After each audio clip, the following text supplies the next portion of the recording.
오늘 말씀은 이사야 30장 18절 말씀부터 26절의 말씀을 우리 함께 읽겠습니다. 이사야서 30장 18절 말씀부터 26절까지의 말씀입니다. 함께 읽습니다. 그러나 여호와께서 기다리시나니 이는 너희에게 은혜를 베풀려 하심이요 일어나시리니 이는 너희를 긍휼히 여기려 하심이라. 대저 여호와는 정의의 하나님이심이라. 그를 기다리는 자마다 복이 있도다. 시온에 거주하며 예루살렘에 거주하는 백성아, 너는 다시 통곡하지 아니할 것이라. 그가 내 부르짖는 소리로 말미암아 내게 은혜를 베푸시되 그가 들으실 때에 내게 응답하시리라. 주께서 너희에게 환난의 떡과 고생의 물을 주시나 내 스승은 다시 숨기지 아니하시리니 내 눈이 내 스승을 볼 것이며 너희가 오른쪽으로 치우치든지 왼쪽으로 치우치든지 내 뒤에서 말소리가 내 귀에 들려 이르기를 이것이 바른 길이니 너희는 이리로 가라 할 것이며 또 너희가 너희 조각한 우상에 입힌 은과 부어 만든 우상에 올린 금을 더럽게 하여 불결한 물건을 던짐같이 던지며 이르기를 나가라 하리라. 내가 땅에 뿌린 종자에 주께서 비를 주사 땅이 먹을 것을 내며 곡식이 풍성하고 기름지게 하실 것이며 그날에 내 가축이 광활한 목장에서 먹을 것이요 밭가는 소와 어린 나귀도 키와 쇠스랑으로 까부르고 맛있게 한 먹이를 먹을 것이며 크게 살육하는 날 망대가 무너질 때 고산마다 줄령마다 그 뒤에 개울과 시냇물이 흐를 것이며 여호와께서 자기 백성의 상처를 싸매시며 그들의 맞은 자리를 고치시는 날에는 달빛은 햇빛 같겠고 햇빛은 7배가 되어 7날의 빛과 같으리라. 아멘. 이번 주에 자주 뵈서 좋습니다. 수요일날 뵙고 또 오늘 뵙는데 지난주에 하나님께서 일방적으로 우리와 맺어주신 언약이 있죠. 내가 너희를 사랑하고 너희는 내 백성이니까 나에게 청종하고 들으면 내가 복 주겠다. 근데 이스라엘 백성들이 눈에 보이지 않는 하나님보다 눈에 보이는 애굽과 지금 계약을 맺으려고 언약을 맺으려고 하면서 자연스럽게 하나님의 언약을 폐기해 버렸어요. 그러니까 하나님께서 선지자를 보내건 선견자를 보내건 그들의 말을 듣지 않는 이스라엘 유다의 백성들의 참혹한 현실 앞에서 이제 이사야는 침통하게 하나님의 언약이 폐기됐다라고 이야기합니다. 우리가 사순절을 지금 이제 보내는 첫 주간을 맞이합니다. 우리가 예수를 깊이 생각하는 그러한 작정된 마음을 가지고 사순절을 보내는데 사람이 어떤 것에 중독됩니다. 술이나 담배나 음란이나 마약이나 이런 것들에 요즘 들어 스컹크 때문에 그런 건지 마리화나 때문에 그런지 새벽에 교회 앞에 그 이상한 그 스컹크 냄새 같기도 하고 마리화나 냄새 같기도 하고 사람은 없는데 스컹크도 안 보이는데 냄새가 막 진동을 해요. 그러니까 새벽 예배 오시는 분들이 막 냄새 난다고 저도 느끼고 사모도 느끼고요. 뭔지는 모르겠습니다. 스컹크인지 뭔지. 그런데 이런 중독은요 어지간해서 그 버릇을 고치지 못합니다. 자신이 중독을 끊으려고 노력은 하지만 그 마음이 금방 약해져서 또 습관처럼 반복하기 때문에 그렇습니다. 그래서 이러한 것들이 잘 고쳐지지 않을 때 가장 중요한 것은 작정된 마음이 없기 때문에 그렇거든요. 끊으려는 혹독한 마음을 가져서 늘 또 올 때, 시험이 올 때 우리 믿음이 뭡니까? 지난주에 믿음이 뭐냐고 제가 잠깐 말씀드렸는데 믿음은요 여러분 우리가 갑작스럽게 오는 상황 속에 내 자존심을 꺾는 게 믿음이에요. 나의 의를 드러내지 않으려고 하는 게 믿음이거든요. 오늘 이런 중독에 빠진 사람들에게 상담하면서 가장 효과적인 방법 중에 하나가 그 사람의 행태를 녹화해서 맨정신일 때 보여주는 거예요. 그 주변의 가족들이 다 때려 부시고 막 폭력을 행사하고 폭언을 하고 이럴 때 가족들, 자녀들의 반응을 본인이 보면서 나의 이 잔악무도한 이 행동이 다른 사람에게 어떤 영향을 주고 어떻게 아프게 했는가를 볼 때에 좀 각성을 하게 됩니다. 교도소에 들락날락 가시는 분들이 처음에만 길티 필링을 갖는데요. 교정이 안 돼요. 왜냐? 거기에 들어가서 교화되고 교정돼서 나와야 되는데 오히려 거기에서 더 안 좋은 기술과 방법을 배워서 그들과 합작해서 나와가지고 범죄를 저지르는 확률이 너무나도 큽니다. 그래서 형사들이 범인 잡는 게 쉽대요. 왜냐? 감방에 누구랑 같이 있었는지 추적하면 대충 그림이 나온다는 거예요. 그래서 어떤 성폭행을 저지른 사람들, 지금 뭐 발찌죠. 그런 거 채우는데 그 지역에 그 경력이 있는 사람 일단 싹 불러요. 그래서 알리바이 딱 해서 뭐 비디오, 요즘에 한국은 CCTV가 확실하니까요. 그러면 딱 답이 나온다라는 거죠. 우리가 이러한 중독에서 우리가 이거 죄다 깨닫지만 쉽게 끊어내지 못합니다.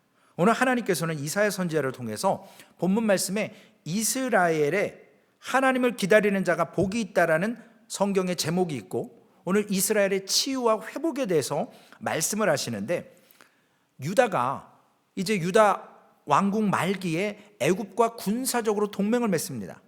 보이지 않는 하나님이 힘이 없다고 생각하니까, 돕지 않는다고 생각하니까 이들이 마음속에 이미 결정을 한 거죠. 하나님은 보이지도 않고 우리가 이렇게 어려운데 안 도와? 좋아. 우리는 그러면 애굽과 화친을 맺어서 도움을 청할 거야. 뭔가 확실한 걸 좀 붙잡고 싶은 거예요. 사람의 마음이 그렇지 않습니까? 그들의 생각에서 비록된 것입니다. 그런데 오늘 하나님께서는 이런 유다 왕국을 치료하고 회복시키겠다고 하는 말씀을 하시는데 하나님은 무조건 내 백성이기 때문에 치료하고 회복시키지 않습니다. 환난과 곤고와 어려움을 충분히 당하고 나서 깨달을 때야 하나님은 회복시키고 치유시킵니다. 우리가 사실 하룻강아지 법무서운지 모른다고 아직 그 천지분간이 안 되면 자기가 하는 일을 모르지 않습니까? 격리가 되고 한참 처절하게 후회하고 자신의 삶을 직면할 때에 대해서 우리는 죄에서 돌이킬 수 있게 되는데 오늘 유다 백성들의 죄가 뭡니까? 이들은 자신들의 죄가 크다고 생각하지 않았어요. 여러분, 우리가 도대체 무슨 죄를 짓고 삽니까? 뭐 사람을 죽이기를 했어요, 뭐 두드러 패기를 했어요, 뭐 헌금을 훔쳤습니까? 뭐를 했습니까? 그런 죄 안 짓잖아요. 그런데 왜 날마다 왜 교회 와서 목사가 회개하라고 그러고 성경 말씀에 하나님은 왜 이렇게 회개 얘기하실까요? 이스라엘 백성들은요, 자신들의 생각에 약간의 우상 숭배를 한 것뿐이에요. 약간의 세상을 의지한 것뿐이에요. 약간의 음행을 저질렀을 뿐이에요. 세상 사람들 다 당연히 하는 거 그냥 했을 뿐인데 하나님은 그 결과로 예루살렘을 멸망시킵니다. 그들을 포로로 잡혀가게 하세요. 70년간 어려움을 겪게 하십니다. 왜 그렇게 하실까요? 저들이 하는 죄의 크기를 자신들의 생각에는 작다고 생각했지만 하나님 보시기에는 엄청나게 파급력이 있는 큰 죄였음을 깨닫게 하십니다. 오늘 하나님께서는 공의로 치료하십니다. 오늘 본문 18절 말씀에 보면 정의의 하나님이라고 말씀하고 있습니다. 하나님께서 유다 백성들을 치료하실 때 충분히 환난 가운데서 당하는 고통을 받게 하십니다. 먼저 치료와 회복이 먼저가 아니에요. 당할 만큼 당하게 하셔서 우리 안에 있는 그러한 문제들을 낱낱이 깨닫게 하십니다. 그래서 여호와께서 기다리시나니, 그 회개의 때를 기다리시는 거예요. 그 국류를 베풀기 전까지 이미 긍휼은 베푸른 거죠. 우리에게 심판을 주시는 것, 우리에게 어려운 문제를 주시는 것이 하나님의 긍휼이십니다. 그런데 이러한 무조건적인 자비와 은총이 아니라 이스라엘 백성들은 내 백성이니까 내가 당연히 도와야지가 아니라는 거예요.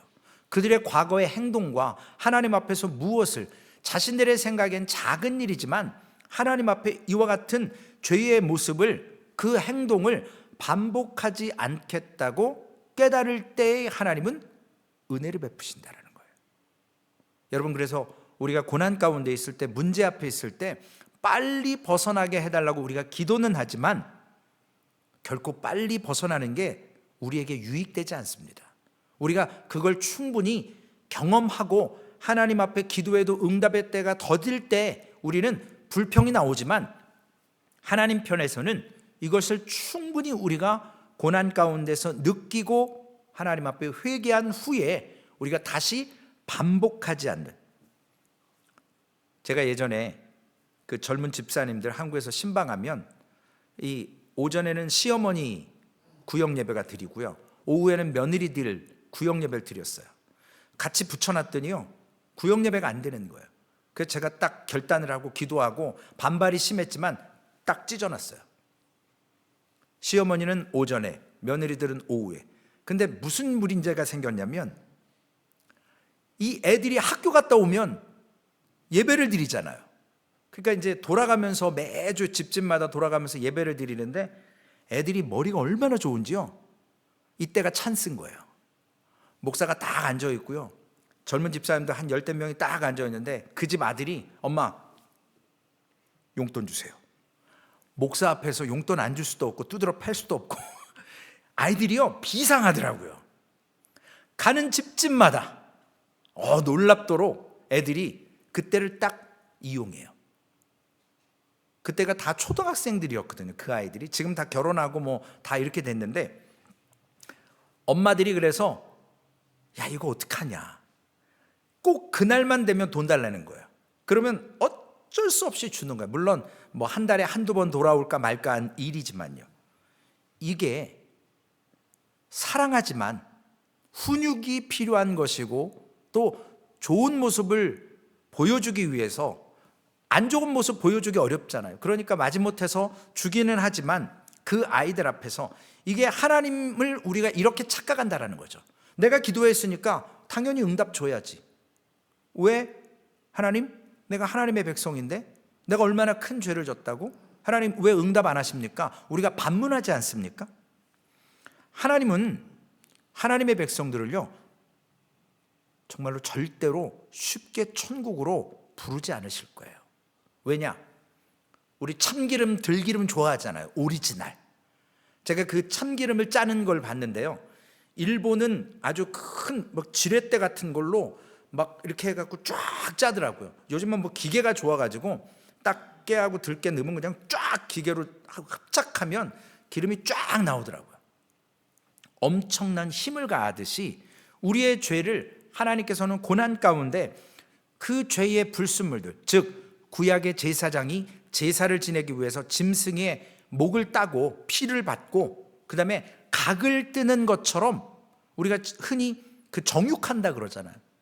그래서 그 살과 뼈를 발라내는 작업처럼 우리 안에 있는 그 죄의 불순물들을 낱낱이 하나님께서 한 방울도 남기지 않고 고통과 환난 가운데서 드러내게 하셔서 하나님께서는 짜내신다라는 것입니다.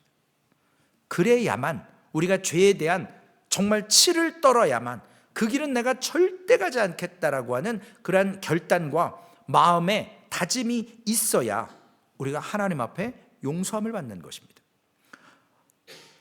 우리가 중요한 것은 내가 얼마나 고생했느냐가 중요한 게 아니에요.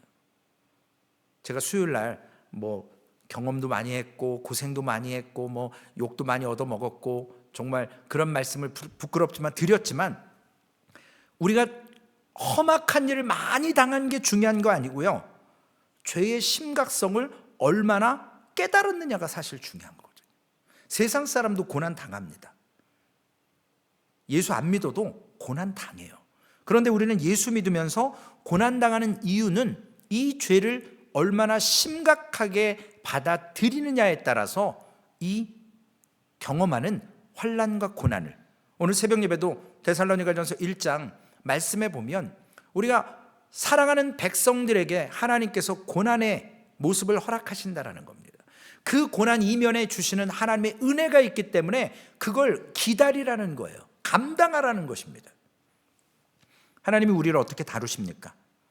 어려움을 주시되 충분히 우리가 고난을 경험하게 하셔서 하나님께서는 회개하는 입술을 열게 하시고 하나님 은혜를 주십니다. 말로만 회개를 하는 것으로 절대 되지 않습니다. 어려움이 지속될수록 우리가 각을 뜨는 작업, 마음에 하나님 앞에 언제까지요? 죄의 습성을 반복하지 않도록. 여러분, 사순절이라고 커피 끊으셨습니까? 아니면 뭐 이렇게 끊으셨습니까? 여러 가지 이런 거 하시는데 저도 매일 그게 반복이거든요. 도전이에요. 자꾸 손이 가요. 아니지. 그리고 그 자리를 박차고 일어나서 딴 거 하고 다시 와요. 습관처럼. 그래야만 그것을 지금 안 하겠다고 했는데 자꾸 거기에 시간 뺏기는 모습을, 우리가 죄로부터 자유로워질 수 있으면 그 자리를 요셉과 같이 피해야 되거든요. 이기려고 들면 안 되거든요. 우리의 고약한 버릇, 이 중독들, 하나님께서 여러 가지 모습을 볼 때, 저는 뭐 술, 담배를 안 해서 잘 모르는데 많은 분들이 그 얘기를 하더라고요. 너무 달콤하고 너무 구수했는데 딱 끊어질 때는 아주 구역질이 난다고 그러더라고요. 그래서 딱 끊게 된대요. 근데 사실 그 끊는 과정을 제가 봤는데 막 금단 현상이 일어나고요. 막 알코올 이 금단 현상이 일어나니까 막 몸을 부들부들 떨고 식은땀 흘리고 막 고생하시더라고요. 쉽지 않아요. 그런데 끊을 때가 되니까 아예 구역질 날 정도로 쳐다를 안 본다는 거예요. 우리가 하나님 앞에 이러한 때를 살아야 되는데 18절 하반절을 보니까 그를 기다리는 자마다 복이 있도다 그랬습니다. 우리를 어떻게 다루시냐면 끝까지 기다리는 자가 어떻게 될까요? 하나님이 우리의 창조의 그 형상의 모습을 회복시켜 주시는 거거든요. 잃어버린 그 하나님의 성품, 마태복음 5장에 있는 예수 그리스도의 성품, 산상수훈에 나오는 심령이 가난하고 애통하고 의에 줄이고 이런 것들이 예수님의 성품이시거든요. 우리가 잃어버린 거예요, 죄 때문에. 그걸 회복시켜서 결국은 신랑 예수 그리스도를 기다리는 영광스러운 신부의 단장을 한다라는 것입니다. 죄가 싫어져 버리는 것, 그게 바로 교회의 출발이라는 것이죠. 교회가 흠도 티도 없는 아름다운 모습으로 나타날 때가 반드시, 물론 주님의 재림의 때가 그때죠. 그래서 오늘 19절에 이렇게 얘기하지 않습니까? 시온에 거주하며 예루살렘에 거주하는 백성들아, 너는 다시 통곡하지 아니할 것이라. 여기에는 그 땅에 거주했던, 침략했던 바벨론이나 이런 것들이 아니라 우리의 소속과 우리의 영적 신분을 이야기하는 것입니다. 다시 통곡하지 않겠대요. 이 말은 뭐냐면 통곡은 지금 하지만 반드시 회복의 때에 위로가 올 것이라는 거예요. 위로가 올 것. 마이동풍이라는 한자 성어가 있더라고요. 말처럼 아무리 말을 해도 막 듣는 채도 안 하는 거예요. 한 귀로 듣고 한 귀로 흘려버리는 것. 우리가 아파서 응급실에 갔어요. 응급실에 갔는데 거들떠도 안 보고 나는 죽겠는데 지금 나를 봐주지 않으면 얼마나 우리가 답답합니까? 막 소리 지르는 사람도 있고 빨리 해달라는 사람도 있고. 근데 의사들이나 스태프들이 딱 봐서, 물론 그들도 사람이니까 실수는 하지만 그 정도에 따라서 뭐 아직 뭐 블리딩도 없고 아주 심각하게 막 복수가 차거나 뭐 얼굴이 하얘지거나 이런 거 아니면 좀 냅두거든요. 그러다가 어려움을 당하는 분들도 계시긴 하지만 우리가 답답하지 않습니까? 미국 가서 처음 느끼는 한국 사람들의 첫 번째 난관이 뭐냐면 기다리는 거잖아요. 원스톱으로 되는 게 없어요. 한국 같으면 뭐 하루에 다 되잖아요. 근데 미국은 하루에 하나 하면 잘하는 거잖아요. 아니, 병원 예약해도 2달, 3달이 기본 아니겠습니까? 아니, 세상 천지 지금 죽을 것 같은데, 지금 아픈데. 이게 미국의 현실이에요. 다 되지 않아요. 물론 응급실이라는 곳이 있긴 한데 하나님의 계획은 하나하나 풀어가는 건데, 오늘 유다 백성들에게 하나님께서 외면하시는 것이 아니라 저들의 기도의 응답이 될 때까지 깨닫는 소중한 시간을 허락해 주십니다. 우린 답답하죠. 제가 요즘에 좀 답답해요. 말씀을 읽어도 잘 깨달아지지도 않고, 사순절인데 이게 지금 내가 거룩하게 구별되는 건가 의심도 스럽고, 그렇다고 제가 뭐 죄 짓는 것도 아니지만 참 하나님 앞에서 설 때마다 힘들고 어렵고 더 어렵습니다. 잘 안 되는 것 같아요, 스스로 보기에. 근데 하나님께서 우리에게 한 번 답답한 일을 당해야만 우리가 감사가 터져 나오는 거예요.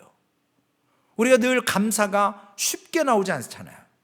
그런데 어려움을 당하고 나면 이것이 너무나도 감사였다라는 거예요. 그래서 하나님의 뜻대로 살면 될 것 같지만 우리가 어떻게 온전히 하나님의 뜻대로 살 수 있겠습니까? 오늘 하나님께서는 20절, 21절에 선물을 주십니다. 어떤 선물을 주시냐면 스승을 주신다는 거예요. 환난의 떡과 고생의 물도 주시지만 스승도 주시는데 그 스승을 숨기지 않겠다라고 말씀하십니다. 우리 지난주에 뭐 선견자인지 선지자인지 그런 사람들 말에도 들은 척도 안 했는데, 이제는요 이 스승, 어떤 스승이에요? 환난의 떡과 고생의 물. 노예로 잡혀가면요 여러분, 자기 마음대로 물 먹고 싶으면 못 하잖아요. 단체 생활이 그렇잖아요. 내가 쉬고 싶다고 쉬어집니까? 남들 다 할 때 안 되거든요. 그런데 이러한 것을 통해서 정신이 혼미해질 것 같고 어려울 것 같고, 그러나 하나님이 그때 우리에게 위대한 말씀으로 스승을 통해서 깨닫게 하신다는 거예요. 어린아이들 자전거를 가르칠 때 앞에서 핸들을 잡고 페달을 밟게 하면서 밸런스를 못 잡으면 어른이 뒤에서 잡아주면서 같이 걷고 뜁니다. 그래서 왼쪽으로 치우치면 오른쪽으로 잡아주고, 그래서 밸런스를 익히도록 만들어줘요. 자연스럽게 반대쪽으로 이렇게 하게 하면서. 그런데 진정한 하나님의 선지자들, 백성들, 선견자가 선포하지만 이스라엘 백성들 듣지 않거든요. 근데 여기에 스승은 누굴 예언하냐면 예수 그리스도, 물론 세례 요한도 포함되죠. 하나님의 말씀을 통해서 능력의 말씀이 백성들의 눈앞에 보여지게 합니다. 세례 요한이 회개하라 천국이 가까웠느니라 라고 하면서 세례를 베풀고 저들에게 말씀을 선포할 때 저들이 회개하는 역사가 일어났거든요. 눈에 보여지는 놀라운 믿음의 반응이 있었습니다. 아무도 없는 광야에 사람들이 왜 쫓아갔겠습니까? 위대한 말씀이 있었고 새로운 시대, 암흑기의 시절이 있었는데 그것을 깨는 세례 요한의 구약과 신약을 연결하는 회개의 외침이 있었습니다. 그걸 통해서 유대인들이 예수 그리스도의 질병을 낫게 하는 모습을 통해서 저들은 죽은 자가 살아나는 것을 통해서 새로운 시대가, 하나님의 나라가 도래한 것을 선포하고 깨닫기 시작하는 것입니다. 여러분, 하나님의 말씀이 선포될 때 감동되는 설교로 끝나는 것이 아니라 우리의 삶이 변화되는 것이 중요합니다. 깨달아지고 행하는 삶, 그 말씀대로 살아가는 삶. 그런데 오늘 성경은 분명히 뭐라 그러냐면 스승이 뒤에서 한쪽으로 치우치면 바른 길로 갈 수 있게끔 코칭한다라는 것입니다. 그게 바로 누구죠? 성령이시죠. 오늘날로 얘기하면 우리가 가는 길이 온전하지 못하다면 성령께서 우리에게 감동 감아 주십니다. 깨어있는 백성들에게 깨닫지 못하지만 깨달으라고. 그런데 우리가 무시하잖아요. 거기에 반응하지를 못하지 않습니까? 반응하시는 분들도 많이 계시지만 일일이 이거는 옳다 아니다 감동 주시는데 자꾸 무시해요. 내 의가 먼저 들어섭니다. 보혜사 성령은 우리에게 지금도 함께 하시면서 이와 같이 우리가 하는 일 매 순간마다 우리의 결정마다 우리에게 깨닫게 하세요. 민감하게 그 성령의 음성을 듣고 거기에 반응할 수 있어야 되는데, 구약 성경에 말하는 것처럼 성령의 뜻을 거스려서 신명기 9장 6절에 말하지 않습니까? 목이 곧은 백성. 사도행전 7장 51절에도 이런 말씀이 있어요. 목이 곧고 마음과 귀에 할례를 받지 못한 사람들아, 너희도 너희 조상과 같이 항상 성령을 거스리는도다. 얼마나 무서운 말씀이에요. 우리의 스승 성령 보혜사가 지금도 우리에게 늘 계속 말씀하는데, 고집부리면서 그때그때 우리는 누가 뭐라 해도 나의 의가 먼저 반응할 때가 있습니다. 그래서 성령의 사람은 이 순간순간마다 아까 드린 말씀처럼 믿음이라고 하는 것은 매 순간 나의 자존심을 꺾고 성령의 음성 앞에 반응하는 것이거든요. 그리고 죄의 모습을 회개하는 것. 하나님께서 우리에게 주신 복 중에 가장 큰 복은요, 성령께서 우리의 죄를 깨닫게 하시는 겁니다.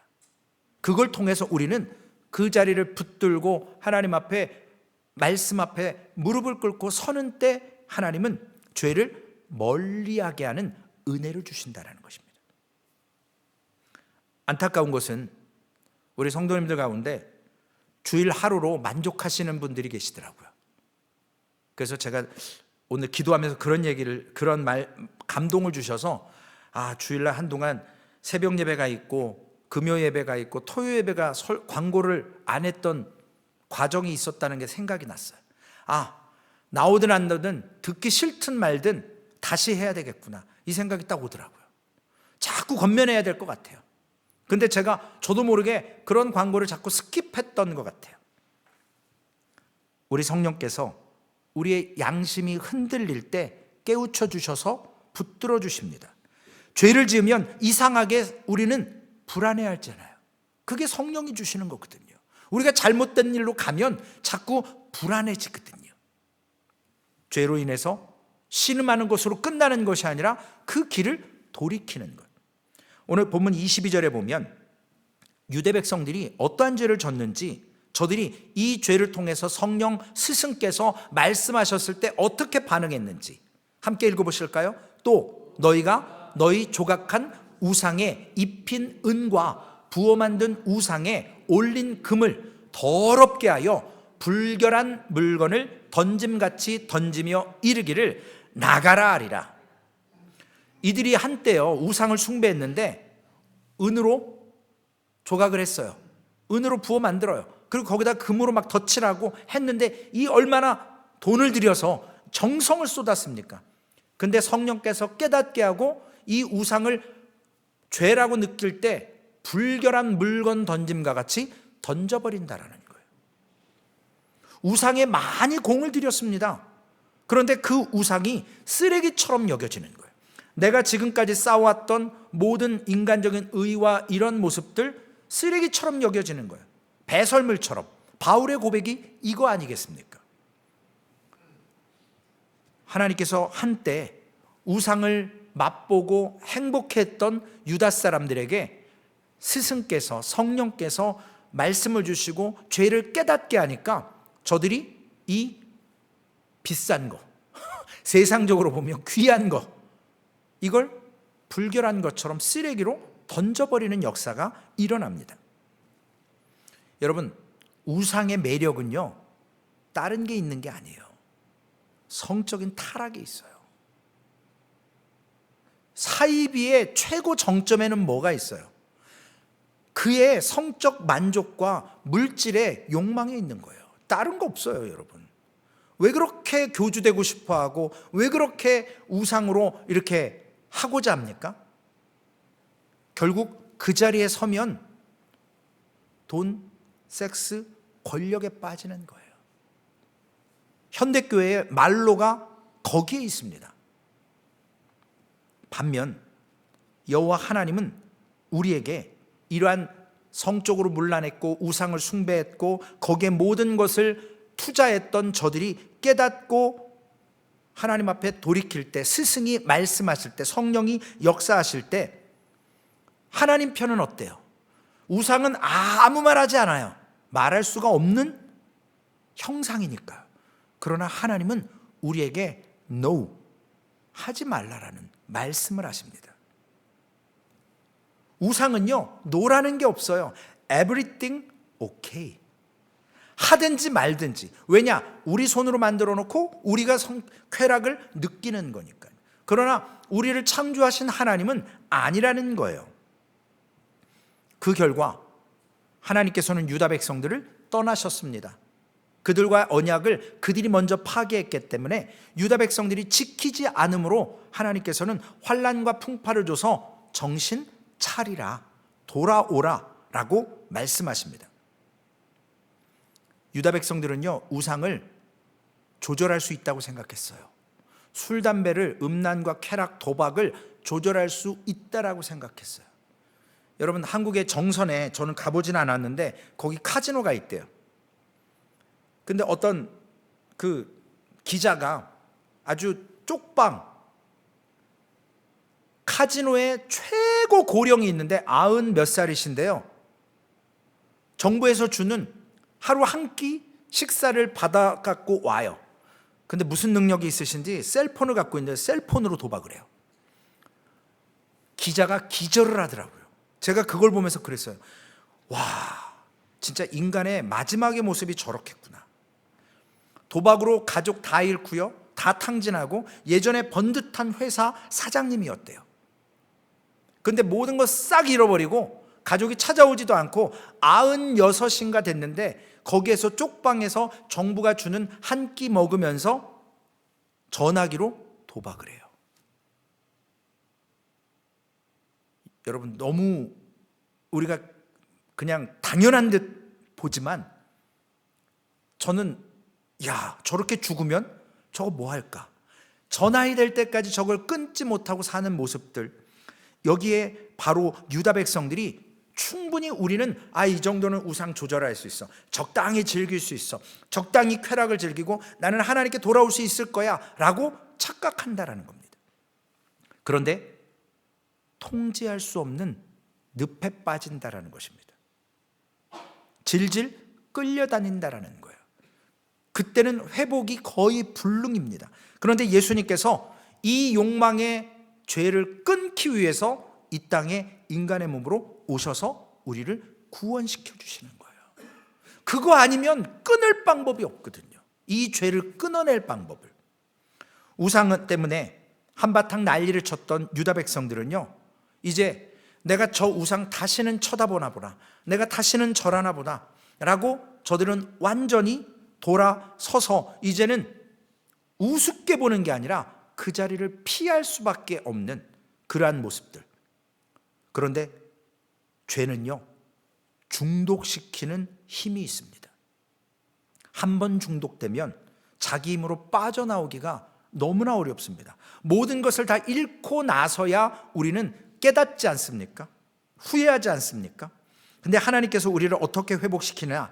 23절 24절에 보면 내가 땅에 뿌린 종자에 주께서 비를 주사 땅이 먹을 것을 내며 곡식이 풍성하며 기름지게 하실 것이며 그날에 내 가축이 광활한 목장에서 먹을 것이요 밭 가는 소와 어린 나귀도 키와 새스랑으로 까부르고 맛있게 한 먹이를 먹을 것이며.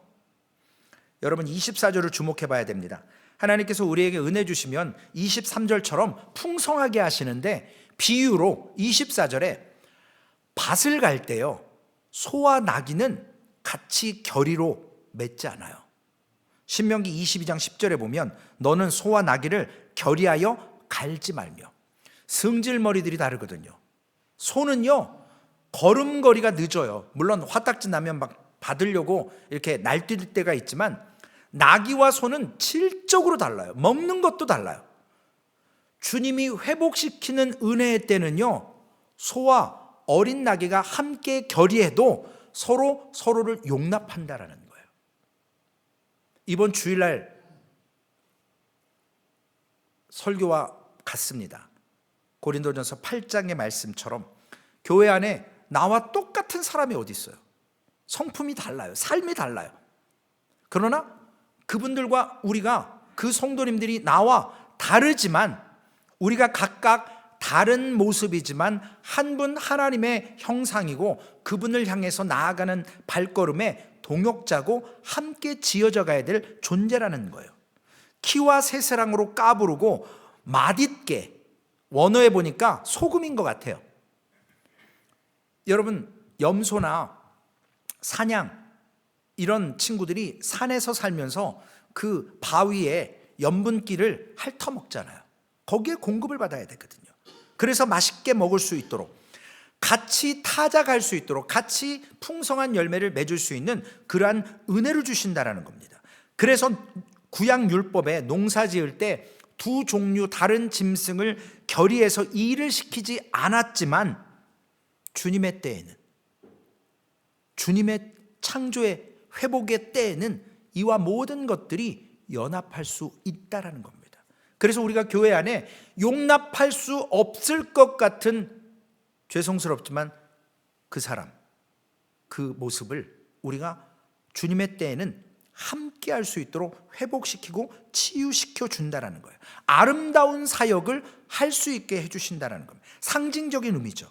그래서 풍성한 음식을 주시고 곡식을 주실 때 성령이 부어주시는 우리 영혼에 많은 잃어버린 영혼들, 하나님이 선택한 영혼들 회복되고, 우리가 그분들을 전도하고 그것을 어울리지 않을 것 같은 사람들이 어울려서 교회로 지어져가는 유대인과 이방인들이, 성질이 급한 사람과 성질이 느슨한 사람이 연합할 수 있는 그 회복을 주님의 교회를 통해서 이루어 가신다는 겁니다.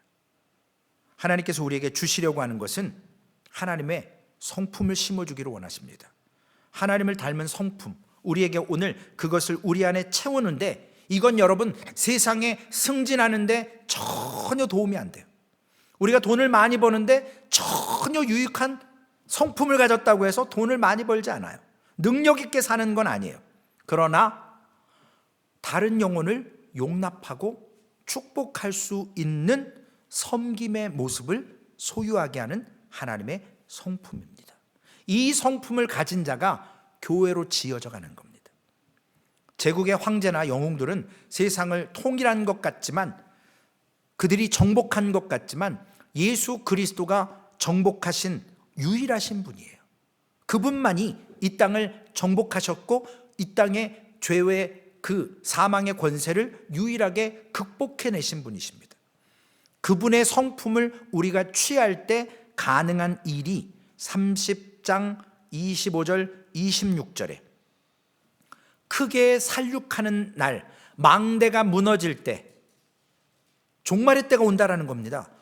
고산마다 줄령마다 그 뒤에 개울과 시냇물이 흐를 것이며, 여러분 사막 지역에, 광야 지역에 이런 산과 골짜기에 무슨 물이 흐르겠어요? 가끔 스콜, 소나기가 올 때나 우기 때나 어쩌다 1년에 한두 번 있을 겁니다.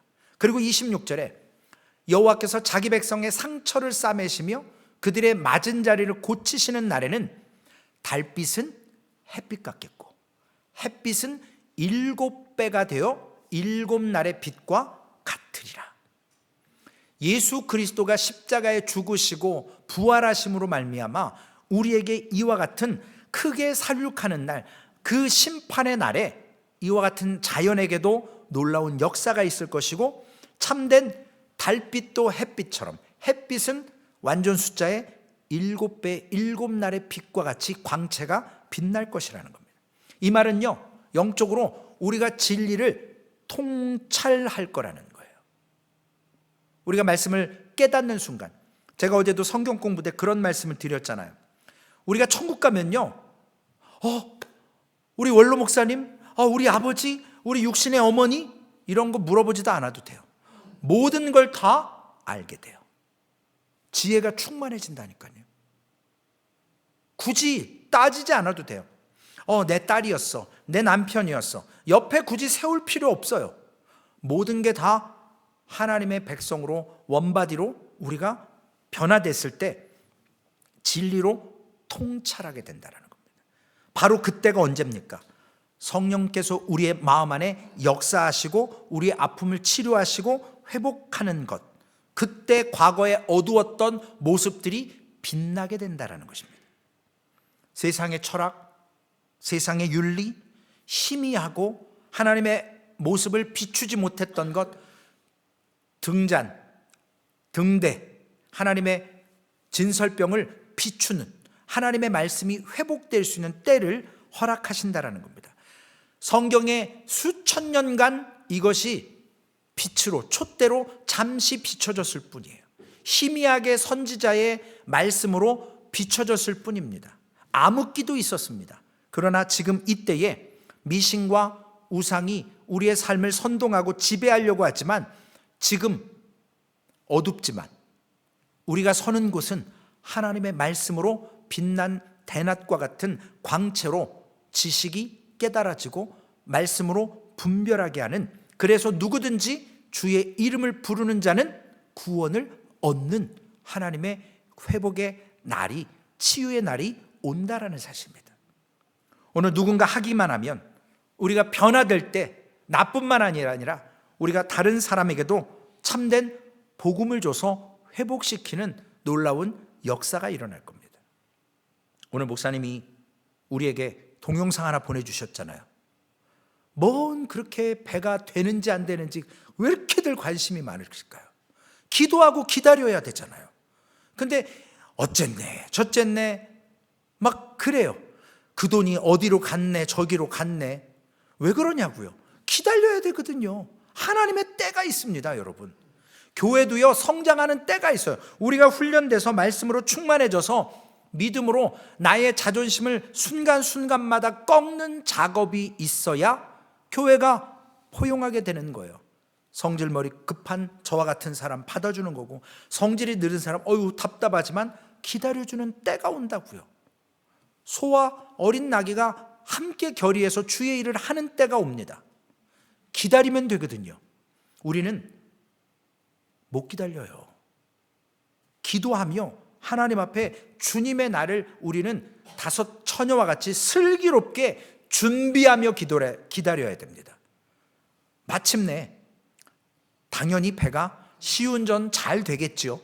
기도하고 있으니까요. 정말 만방에 알리고 싶어요. 이상한 소리 했던 분들 좀 깨달으라고.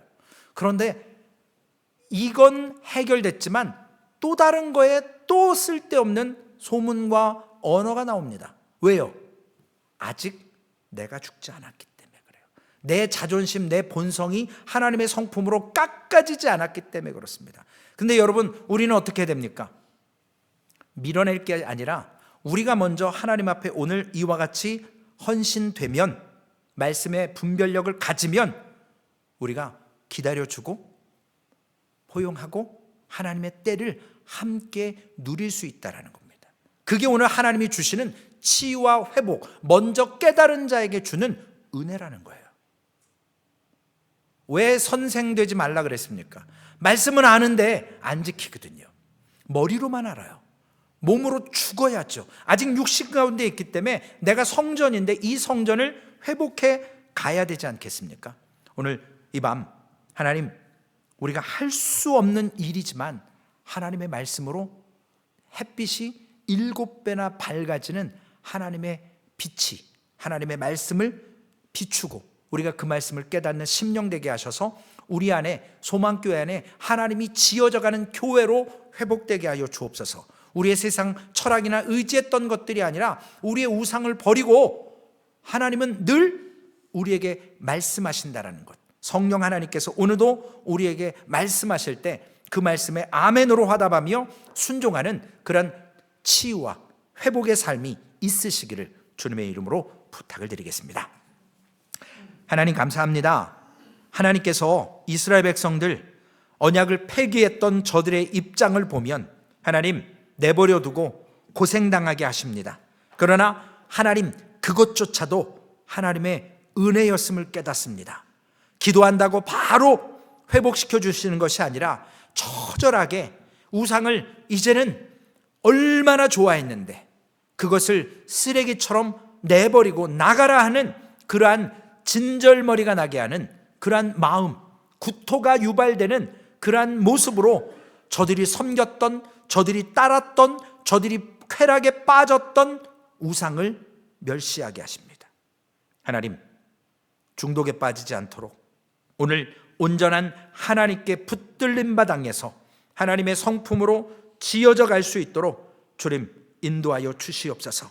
하나님의 회복과 하나님의 은혜가 무엇인가를 오늘 알게 하여 주시옵소서. 하나님 먼저 깨닫게 하여 주셔서 아직 미성숙하고 아직 어리석고 아직 자기의 의로 반응하고 자기의 자존심을 지키려 하는 그 모습 앞에서 우리가 먼저 주님 앞에 자기를 부인하고 세례를 받고 죽어지는 역사가 있게 하여 주옵소서. 그래서 나는 죽고 오직 예수로 살아 저 사람을 살리는 아버지 하나님 모습이 있게 하여 주시옵소서. 우리가 아버지 하나님 어떻게 전도할 수 있겠습니까?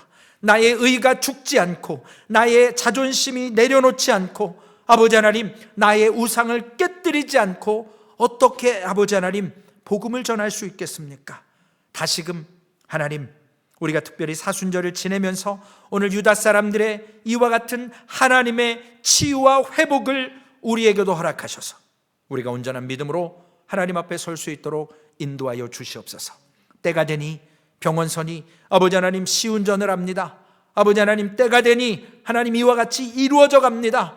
우리도 아버지 하나님 하나님의 교회로 소망교회가 세워져 가게 하여 주시옵소서. 말씀을 더욱더 확고하게 붙들고 성령 하나님의 음성 속에 그때그때 반응하는 하나님의 백성으로 붙들어 주실 줄로 믿고 우리를 구원하신 우리 주 예수님의 거룩하신 이름으로 감사하며 기도 올리옵나이다. 아멘. 하늘에 계신 우리 아버지여, 이름이 거룩히 여김을 받으시오며 나라에 임하옵시며 뜻이 하늘에서 이루어진 것 같이 땅에서도 이루어지리이다.